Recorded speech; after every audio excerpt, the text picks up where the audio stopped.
Hey guys, in today's tutorial, I'm going to be showing you guys this makeup tutorial, and this is a special effects clawed, super gory, super gory, and yeah. So this is kind of just a really gory, intense, clawed out face. So yeah, let's just get started. So to start off, I've already applied my foundation, concealer, powder, and a little bit of natural lashes, and that was really it for the face makeup. I just wanted to have the full focus on the SFX part, so I'll have the products in the description, but I just started off with some liquid latex on a plate, and I separated the ply of tissue, or you can use toilet paper like I did, and then I just took one of these makeup black crayon things. I don't even know what they're actually called, but I just kind of sketched out where I kind of wanted the cuts to be,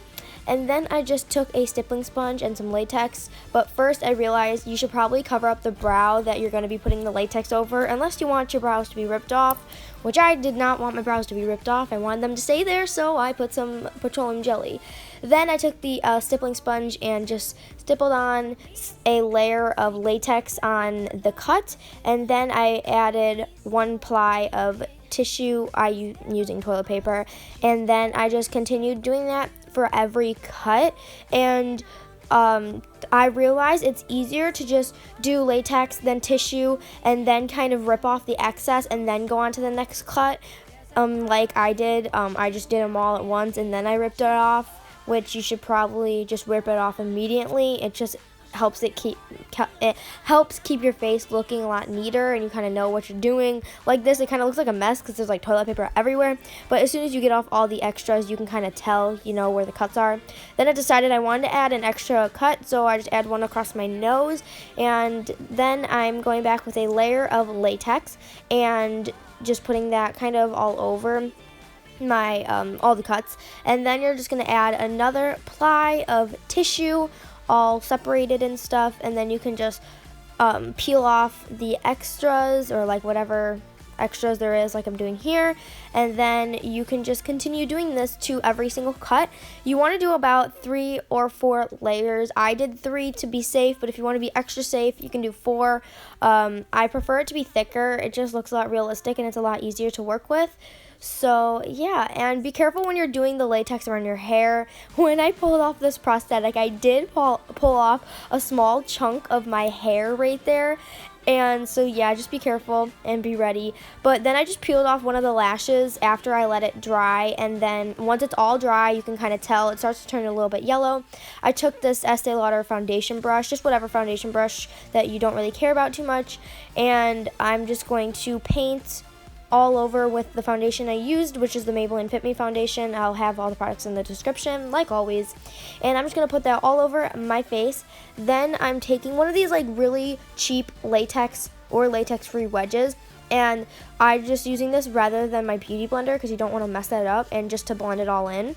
Then I'm taking the NYX HD Photogenic setting powder in translucent, and I like this stuff for setting prosthetics. It works pretty good. So then I just set that with once again, you want to use all really cheap brushes that you don't care about too much, so I used an e.l.f. powder brush.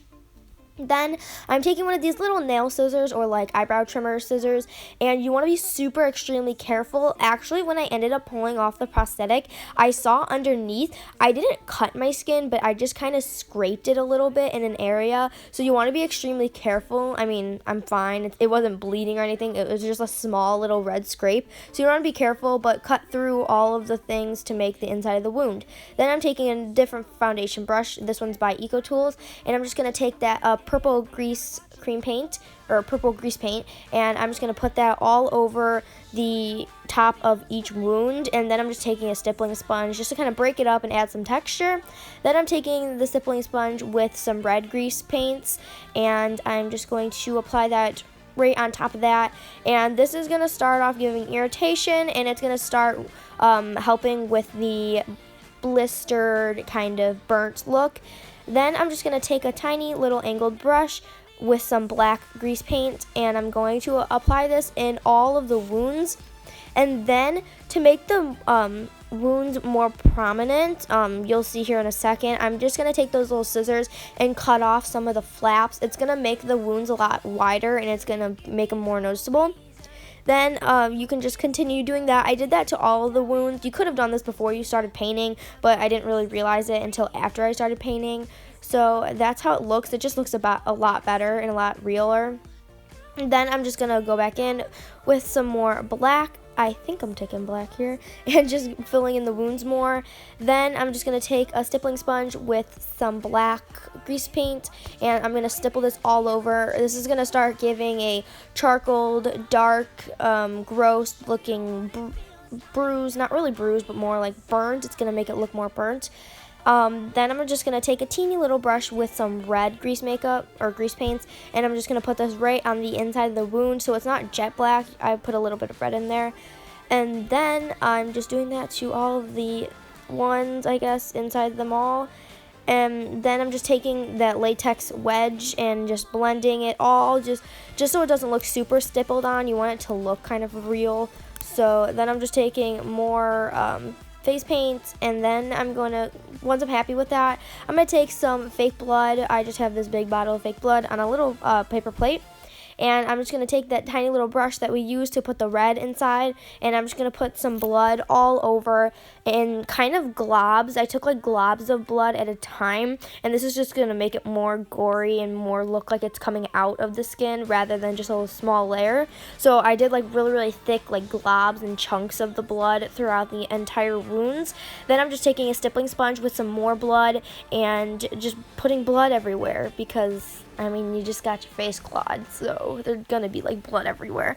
Also, you could have dripping blood down, but I decided not to do dripping blood.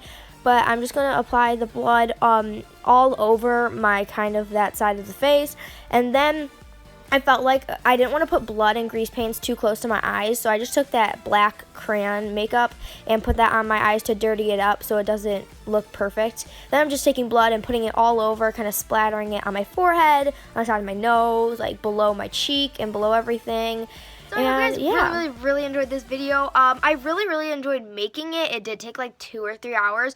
It's the first time I've ever tried doing this, so I feel like it looks kind of good for my first try. Tell me what you guys think down below. Like this video with a thumbs up if you enjoyed it, and subscribe to Come Beauty and be a part of our beautiful world. I hope you guys enjoyed, and I'll see you guys next video. Bye.